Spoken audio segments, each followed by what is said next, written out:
Good evening, folks. I've been getting more views, right? I've been in the space for 8 years and the comments on my channel are crazy. To prove you lot that there are people that is legit in the space, branded dropshipping is a real thing. I filmed an interview with my broker who helped me sell my company, making me in total over 7 figures in profit from one singular dropshipping store. I exited my company last year. This is why I have the credentials to speak online. Not like these people with these fancy little setups that sit and go, listen to me, mate. I know what to talk about. It's not the reality. The reality is there are people crushing it. They are in the game and they know what they're talking about. This interview should be paid for. I'm giving it to you for free. So if you are starting dropshipping or you are even good at dropshipping and you're looking to exit a brand and you want to understand the process, how I did it, what benefited me, watch this interview. Let's lock in. Welcome, everyone. This is Mike. We basically worked together when selling my dropshipping brand. So he is a broker. We worked together last year and he basically helped exit my dropshipping brand, which is super cool.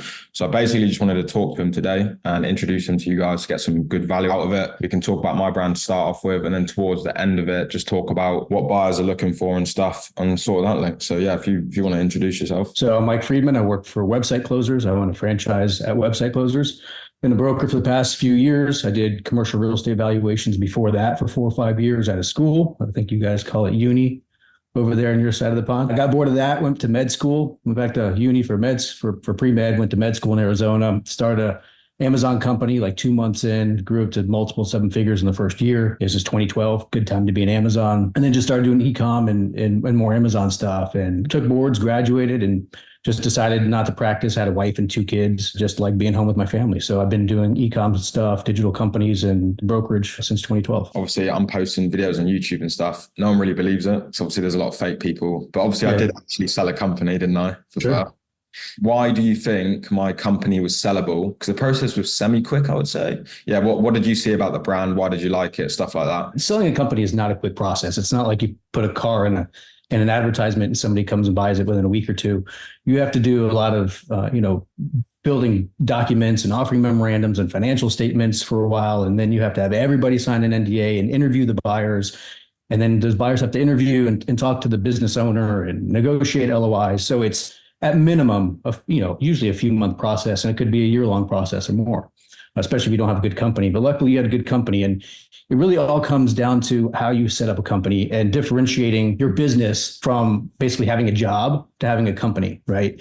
You had a good company because you weren't the person doing all aspects of the business. You had a marketing team. You had a team that handled 3PL for you. You weren't shipping stuff out of your garage or your home like, some business owners do. So it's really important when you build a business to set it up in a way that it's an actual business and a company, and in a way that buyers will be interested in buying it when it's time to sell it, because most people looking to buy a business don't want to buy a job, right? They saved up $1 million in cash to go buy an investment or a business that can be grown to something bigger, not where they have to go work 40 or 50 hours a week, where they could have done that in their job. So you set it up in a manner that made it an actual business. My goal was to sort of like hire myself out. So I was essentially like an employee of the company, right? So I had like one role. I think that's why it worked pretty well. You had a good product too. So yeah, anytime you start a business, it's like a person wanting to own a business and start a business. Then you have to find a service or product to sell. You had a good product that you sold too, right? You sold it in a way with a marketing angle that a lot of people don't do, honestly. So it was a good product. You had repeat buyers for products. There's not a lot of complaints about it. So that's like step one, is finding a good service or product that you can actually sell.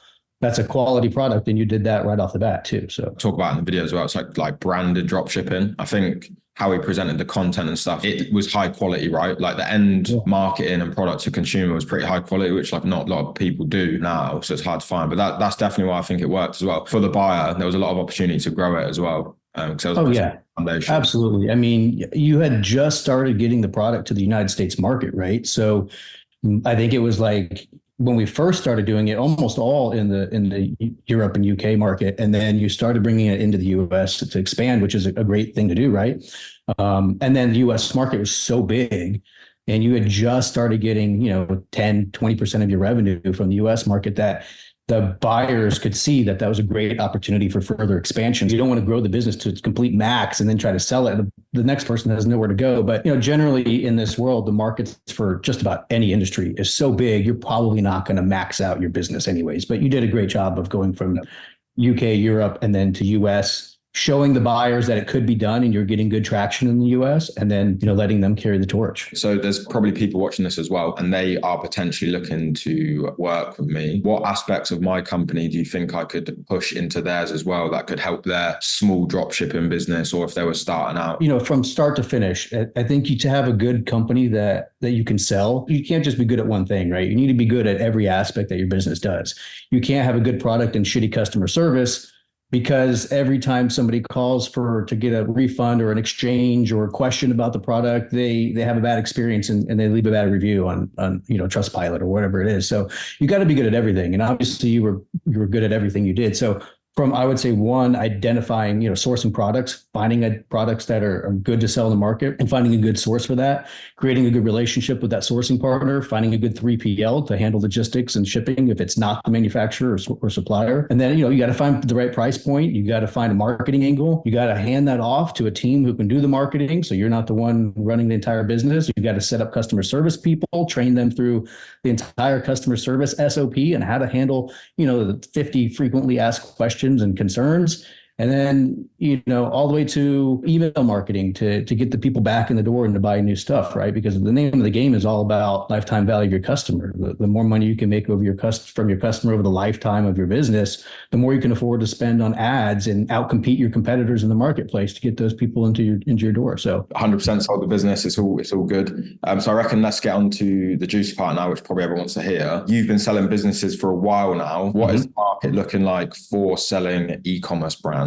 Yes, lads, I hope you are well. I hope you're enjoying the video. The interview is pretty high level. This Mike guy, he's pretty dope as well, as you can see. If you like this, you like what I've done, and you want to book a call with me and my team for one-to-one to work with us as a client, if you're starting from zero, or you are scaling an existing brand, you want to go branded, etc., you want to work with us, book a call below. The buy side is strong, right? Obviously, there was a big increase in interest rates over the past couple of years. Those sort of plateaued, and we're expecting to have those come down a little bit in the near future. So anytime an interest rate goes up, it just costs more to borrow money. So if it costs more to borrow money, it puts downward pressure on the values of companies. So the past couple of years have been a little bit tougher on buyers than historically over the previous 10 years. Buyers have gotten used to the market now. We expect interest rates to come down, and there's still a lot of cash buyers out there, or have capital from private lenders or family offices or family or things like that. So the buy side is still hungry. A lot of the issues I've seen lately are on the company side, the sell side, right? So S&P 500 companies have done great over the past couple of years, until recently has been a little bit of shakeup. But a lot of the companies that I've seen in the last couple of years have sort of been on the downtrend, right? There was consistency before COVID. Everybody had a big COVID bump, and then they all kept declining after COVID. And the hard part is when you have a company that continues to decline month over month, where is it going to stop, right? A buyer is going to be very concerned about buying a company that every month is getting a little bit worse and a little bit worse. So you really just have to have a company that's at least stable, right? From month to month or quarter to quarter. It can vary from quarter to quarter, but you don't want it just continually to make lower lows all the time. So that's really been the hard part in the market that I've seen recently, finding good quality companies to sell. So if you have a company that's stable right now and or growing, it's a great time to sell, because it stands apart from the average company that we're seeing today. That's one of the things I talk about, is you're better off growing slowly, but like exponentially up. Because that was pretty much one of the things I did with mine as well, wasn't it? So obviously when someone's looking at that, it looks desirable, right? Because it's stable. The thing that is a big problem with e-com is you get the big spikes, don't you? Big spikes in sales, and then the massive plateau, which is like ideally not what you want to be doing. It's great to grow fast if you can continue that over long periods of time. But when you go to sell a company, when buyers see a company that has grown a lot in recent times, they're not going to pay you cash for the value of that, right? They're going to be very questionable on if you continue that growth. So let's say you value the company based on the last year, like we call it the trailing 12 months, the TTM of profits, of EBITDA. Let's say you make $1 million. And for a fast growing company, maybe you can get 5x of that $1 million and sell your company for $5 million. But that's for a company who's done $1 million year over year. Not a company who did 200 grand in 2023 and $1 million in 2024. Buyers are going to say, what's the likelihood of that growth continuing or even hitting another $1 million next year? It's just not enough longevity. So they're going to say, well, I'll give you I'll pay you a 2.5x in cash, and the rest, 50% in cash, and 50% I'm going to pay you on earnout, which means you only get paid that money if the company continues to perform at that level or some benchmark of level. So, while you think a lot of people might think it's great to grow really fast, it is if that growth is continuing and you're happy selling the company for some sort of a negotiated price, right? You can't just go and sell a company that did one great year for 5x. Buyers aren't dumb, right? People who've saved up $1 million in cash, they're not dumb people generally. So would you say one of the advice point is as well? Because I see this a lot actually on social media. Someone will start a brand, they're like, oh, I want to sell it in a year. That's not like realistically, is it? We can't sell companies that are a year old. Nobody buys them. I mean, we won't even list a company unless it's 2 years old. And even then, it's hard to sell a 2-year company just because buyers don't know if it's repeatable, right? So the whole basis for valuation of an asset is the income stream continuing into the future, right? If that you're buying fidget spinner company, it's not going to be something you're going to make money on forever, or a trendy product. So it's hard to pay a lot for that product. If you're buying, office desks, people are going to use office desks forever. So that's a product where, in 10 years from now, it'll still bring in revenue, and it's a reliable source of continual profits. So yeah, you just can't really sell a year-old company. If you can, it's going to be very, very low value. It's better if you've gone through that entire process and hassle and time and money, sweat equity of building up a company to a point you could want to sell it in a year, just run it for another year or two. I mean, the value you'll get for it is going to be like double every extra year that you hold it up until, 3 or 4 years. Yeah, I think one of the problems is a lot of people in the game these days are quite young. So they're not exposed to business. They're just exposed to these dropshipping people online just making money quick, right? So it's completely different, isn't it?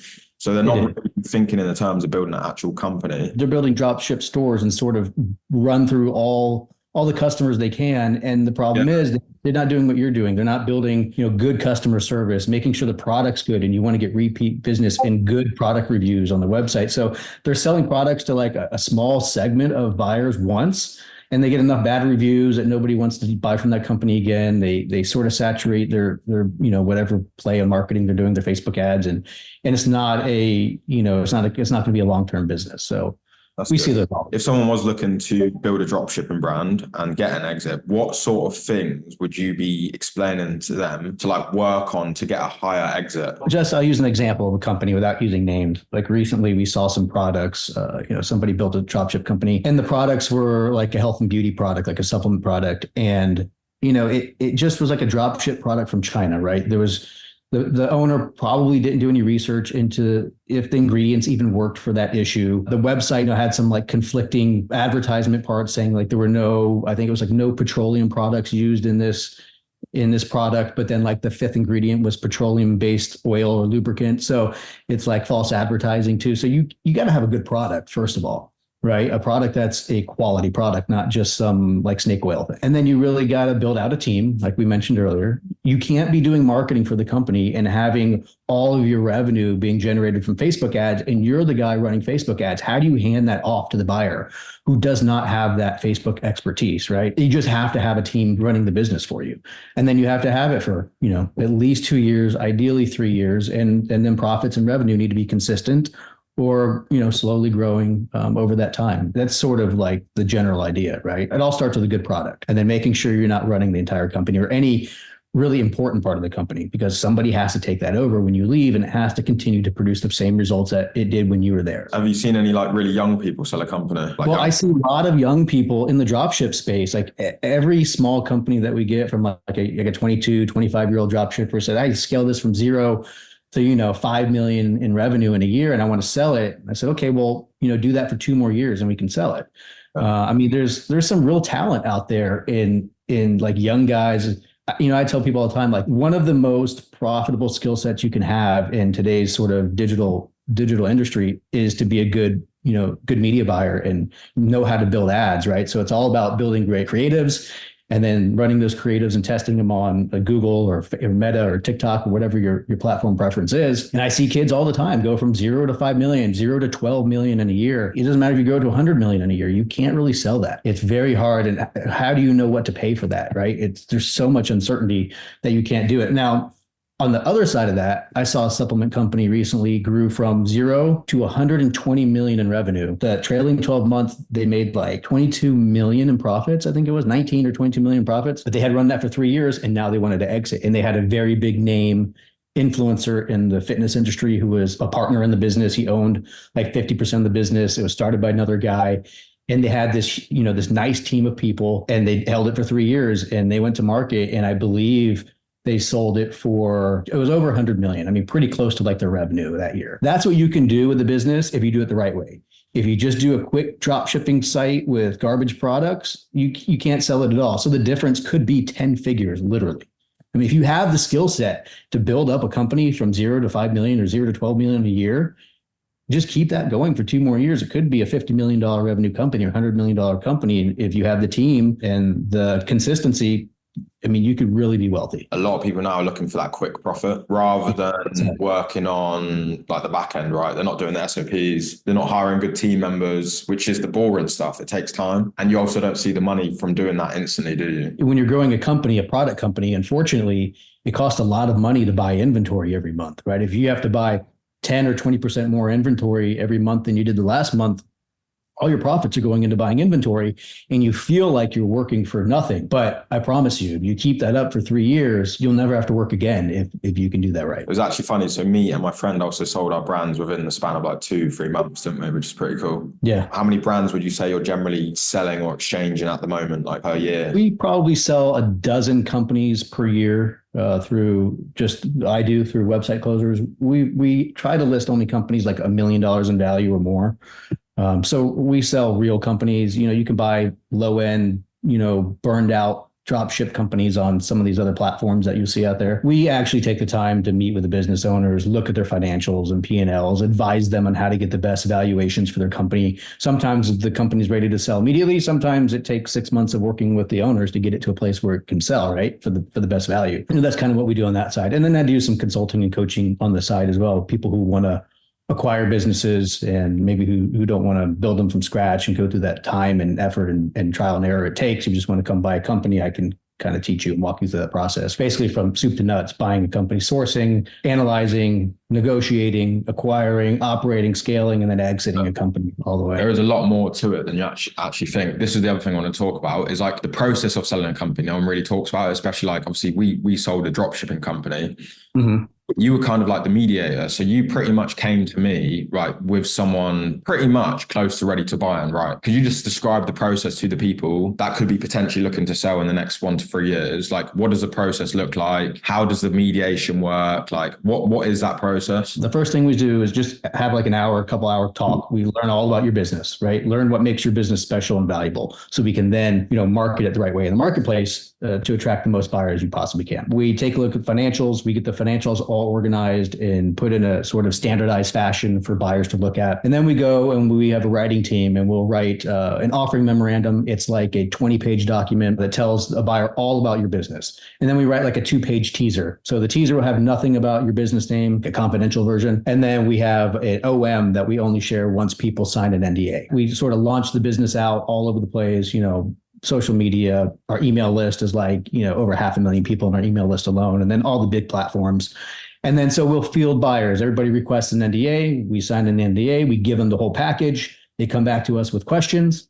We answer all their questions for them. We hop on a meeting and we want to make sure that we filter the buyers, right? We want to make sure the buyer for your business matches the profile that you want buying your company, which will be discussed when we meet with you initially. We make sure that buyer has both the financial ability to buy your company and the operational ability to continue to run your company. After we do that and we answer the questions, if they're a good fit candidate to buy your business, then we'll set up a call with the business owner.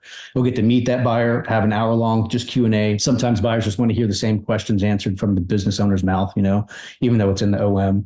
Just get to know each other a little bit because you will be working together oftentimes for 2 or 3 months after you close the business because there's owner training involved in that. So it's not like you sell your car. Like I said, I used the car example before. It's not like you sell your car and they drive away.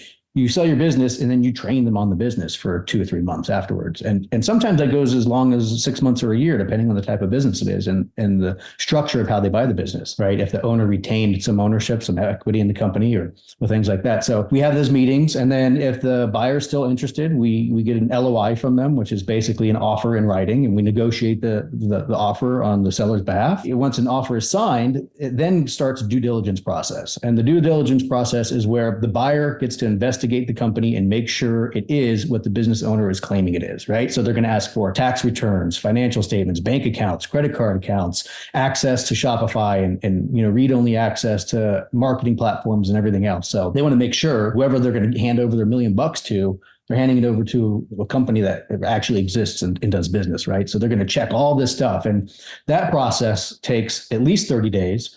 And sometimes 60 or 90 days, depending on how they're getting financing. At the end of that due diligence period, it's just like selling anything else, right? It's all done online now. At that point, we can get attorneys involved, and attorneys will negotiate the final contract called, usually you just sell the assets of the business. So it's an asset purchase agreement, an APA. Attorneys will negotiate that and sign that on the closing table, basically. And then everything's exchanged. So at that point, the APA is signed, the bank or the owner wires the money to the seller, and the seller starts handing over all the assets. You move that Shopify ownership over, the Meta accounts and all that stuff. And that usually takes sometimes a week to hand over everything, depending on how many assets are involved. As you can imagine, from start to finish, I mean, it takes like a couple of weeks to get everything written and go to market. From going to market to getting LOIs, sometimes we can have an LOI in a week. Sometimes it takes 2 or 3 months, depending on how good your business is, right?